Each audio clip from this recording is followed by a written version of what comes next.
Rural migration. For most of its history, the United States has measured its progress according to the growth of its cities.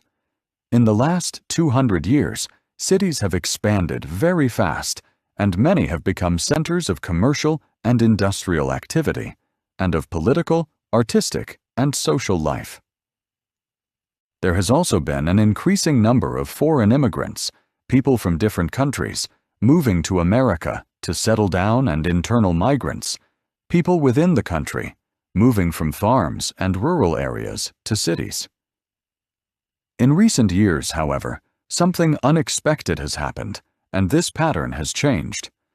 For the first time in 2 centuries, the countryside is growing faster than the cities. The change from a pattern of migration into the urban areas to one of migration to rural areas happened quite suddenly.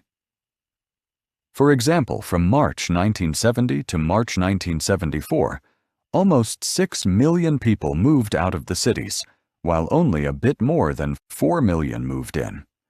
The changing migration pattern can best be seen in the largest cities of America.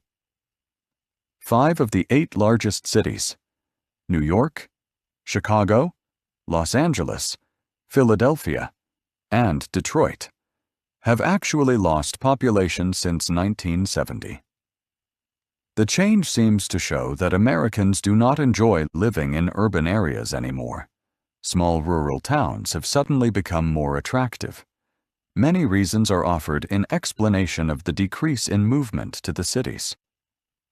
Some of the most recent explanations are those that mention the disadvantages of living in the cities because of food, energy, and job shortages.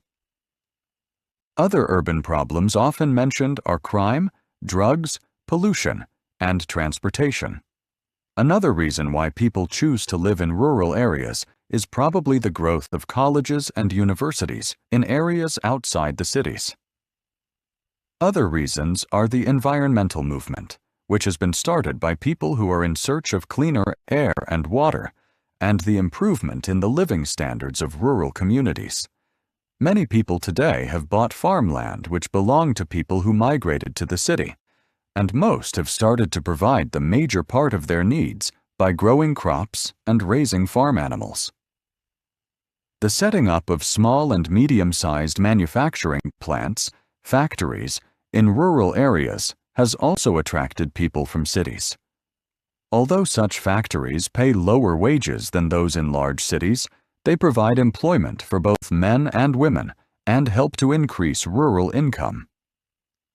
With the increasing possibility of finding jobs, rural areas have become more attractive places to live in.